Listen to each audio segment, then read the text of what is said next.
प्रभूचा गौरव असो आत्ता आणि सदा सर्वदा. आत्ता आणि सदा सर्वदा प्रभूचा गौरव असो. परस्परांवर प्रेम करा, हृदयी धरा देश खरा. परस्परांवर प्रेम करा, हृदयी धरा देश खरा. प्रभु परमेशा प्रेम निधान, दासावरी करी प्रेम बहु. परस्परांवर प्रेम करुनिया, याच्या आदेशा जागू. परस्परांवर प्रेम करा, हृदयी धरा देश खरा. प्रभू येशू ख्रिस्ताची प्रेमाची आज्ञा कोणाला ठाऊक नाही, सर्वांनाच ती आज्ञा ठाऊक आहे. परंतु ह्या प्रेमाच्या आज्ञेचे वेगवेगळे कंगोरे आहेत.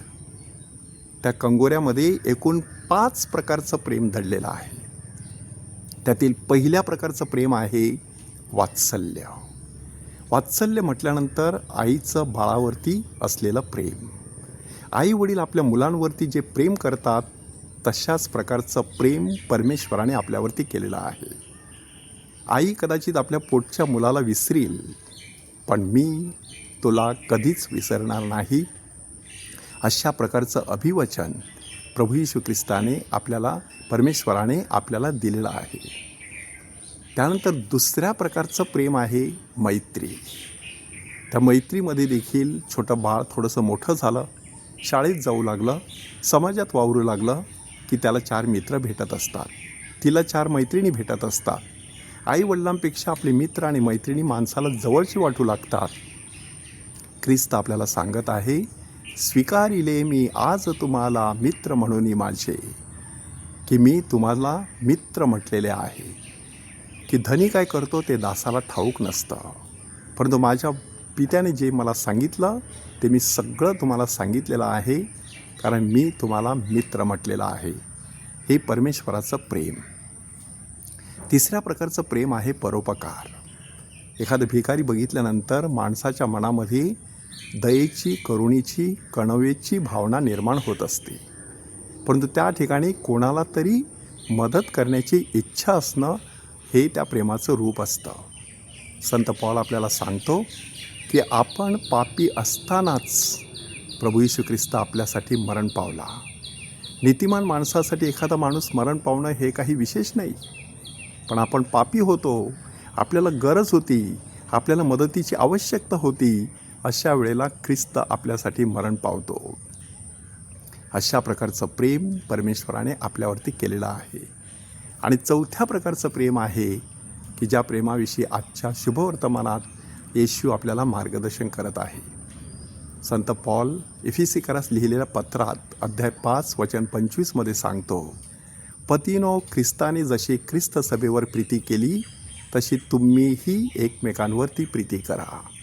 ख्रिस्ताने ख्रिस्त सभेवरती कशा प्रकारची प्रीती केली? ख्रिस्ताने आपलं सर्वस्व ख्रिस्त सभेसाठी क्रूसावरती अर्पण केलं. तशा प्रकारचं प्रेम व्यक्त करण्याची माणसाने तयारी ठेवायची असते. परमेश्वराने तसं प्रेम मानवजातीवरती केलेलं आहे. आणि 5व्या प्रकारचं प्रेम आहे ज्याला आगापे प्रेम म्हटलं जातं.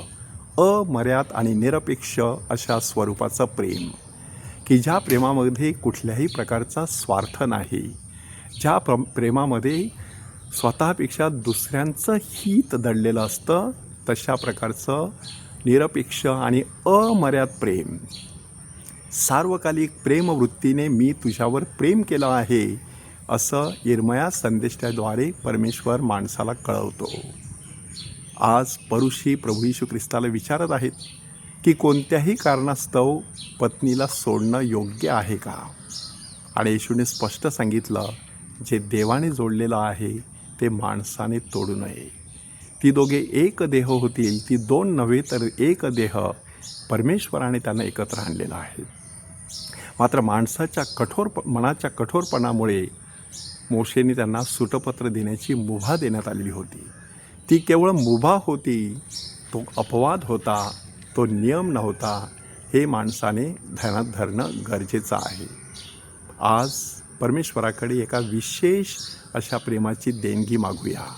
आगापे प्रेमाची देणगी, की जे प्रेम निस्वार्थी असेल, जे प्रेम दुसऱ्यांचं हित साधणारं असेल, ज्या प्रेमाला सीमा नसेल, ज्या प्रेमाला अंत नसेल, सार्वकालिक वृत्तीचं प्रेम ते असेल. मग ते वात्सल्य असो, मैत्री असो, परोपकार असो, शृंगार असो, ईश्वर प्रेम असो, तशा प्रेमासाठी परमेश्वराकडे कृपा मागूया. त्या प्रेमस्वरूप परमेश्वराचा गौरव असो आत्ता आणि सदा सर्वदा. आत्ता आणि सदा सर्वदा त्या प्रभूचा गौरव असो.